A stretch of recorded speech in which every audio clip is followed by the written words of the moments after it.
Volete scoprire i segreti per fare dei cannoli siciliani buonissimi? Eccoli! Mettiamo in una planetaria munita di frusta K la farina, dopo la farina il cacao amaro in polvere, lo zucchero semolato, un pizzico di sale, lo strutto,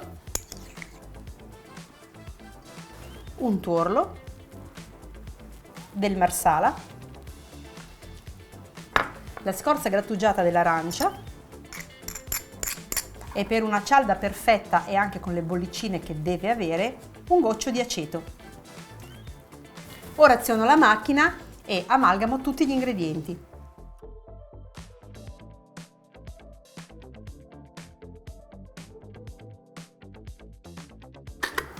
Perfetto, gli ingredienti si sono amalgamati. Finiamo di impastare il nostro composto sul piano di lavoro, giusto per renderlo omogeneo. Il composto non deve essere troppo molle, deve essere piuttosto invece asciutto. Formiamo una pallina, la appiattiamo, la avvolgiamo nella pellicola e la portiamo a riposare in frigorifero per un'ora.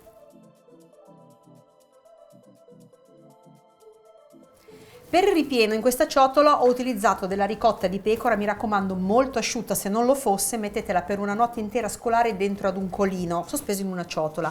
Poi setacciatela, quindi premete la ricotta contro il colino in modo che esca molto, diciamo, areata e senza grumi, quindi priva di grumi. Aggiungete dello zucchero, mischiate e adesso è il momento di aggiungere le gocce di cioccolato. E adesso mettiamo tutto in una sacca poche munita di bocchetta liscia piuttosto larga, 16-18 mm andranno bene. E poi il nostro ripieno andrà in frigorifero.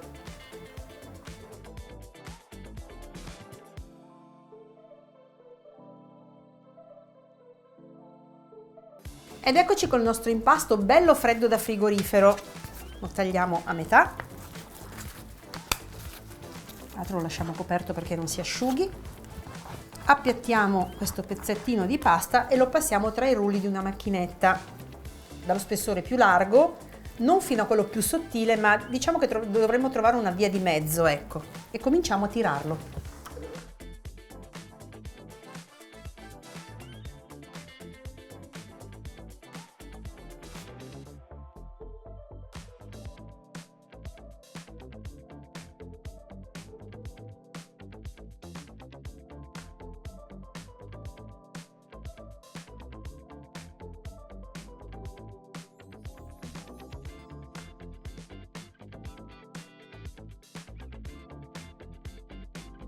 Ecco la prima sfoglia. La appoggiamo sul piano di lavoro, prendiamo un coppapasta di circa 10 cm di diametro e cominciamo a coppare la prima sagoma.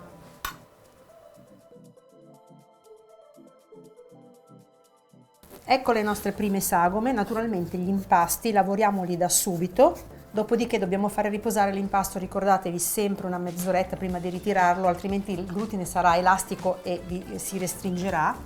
Quindi questo lo mettiamo insieme all'altro. Ovviamente prima di passare a quello che avete impastato dovete fare il primo impasto, dovete tirare il primo impasto che è già riposato. E ora invece vi faccio vedere come si forma il cannolo. Prendiamo quindi questi supporti cilindrici che sono tipici appunto dei cannoli, prendiamo dell'uovo sbattuto. Andiamo a ovalizzare leggermente il nostro cerchio, tirandolo un pochino in questo modo. Spennelliamo una delle due estremità con l'uovo sbattuto. Appoggiamo quella non spennellata sul nostro supporto, in questo modo. Partiamo dall'alto. E poi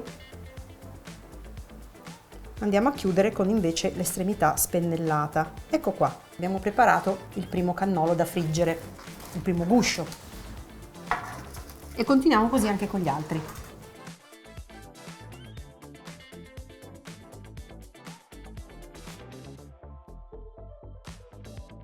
Perfetto, io intanto comincio a friggere questi che i ragazzi mi stanno preparando gli altri.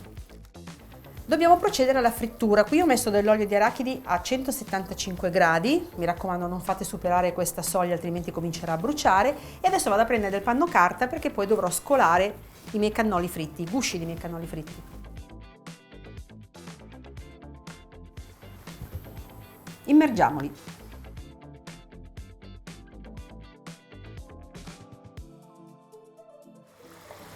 Sui nostri gusci dovranno apparire delle bollicine, infatti vedete? È giusto che sia così. Facciamoli diventare belli dorati e poi li potremo scolare.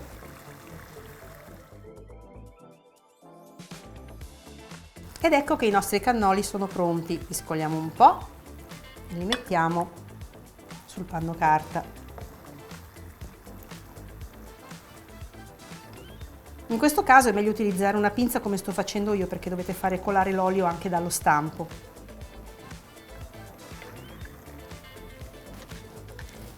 E una volta che avremo finito di friggerli tutti, mi raccomando, prima di toglierli dallo stampo lasciamoli raffreddare completamente. Ecco qui i miei cannoli fritti e ormai freddi. Qui ne ho decorati alcuni e vi spiego come ho fatto. Questo è il cannolo classico, quello che si frigge, si fa raffreddare e poi si riempie e si decora. Invece questa è, diciamo, un'evoluzione reso ancora più goloso dal fatto che dentro, come vedete, è spennellato con del cioccolato fuso, che serve non solo a rendere il cannolo più goloso, ma serve anche a impermeabilizzare il ripieno rispetto al guscio, perché se voi mettete la ricotta dovete mangiarlo subito, altrimenti la ricotta, essendo umida, andrà ad ammorbidire il guscio rendendolo molle e questo non va bene. Vi faccio vedere come li ho guarniti. Quindi cioccolato fuso, in questo caso cioccolato fondente, di solito si usa questo. Andiamo a spennellare tutto l'interno in questo modo, senza lasciare buchini, perché come vi dicevo il cioccolato serve anche a rendere impermeabile il guscio e quindi la ricotta non trasferirà umidità all'impasto e lo lascerà croccante. Poi una volta che abbiamo rivestito tutto l'interno possiamo fare anche quest'altra cosa: intingere i bordi nel cioccolato e successivamente nella granella, che può essere di pistacchio, di mandorle, di nocciole, come volete. Potete fare un bordo solo, potete intingere un bordo solo, tutte e due. Ed eccone qua uno pronto. Pronto, ma si deve asciugare il cioccolato, quindi lasciatelo almeno 10, 15, 20 minuti ad asciugare. Una volta che il cioccolato si sarà solidificato possiamo riempirlo, esattamente come questi che ormai sono già pronti. Cominciamo prima con uno semplice. Questo semplice possiamo decorarlo con della frutta candita, generalmente si mettono le ciliegine da una parte o da tutte e due le parti e una scorzetta d'arancio dall'altra. Ne riempiamo un altro,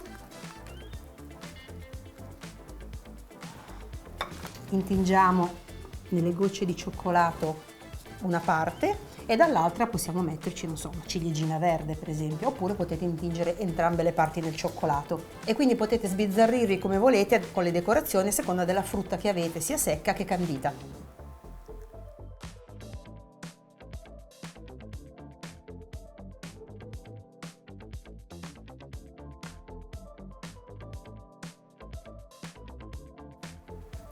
Beh, che dire, la pasticceria siciliana è sempre fantastica e piena di colori, quindi questo piatto si merita davvero una bella foto.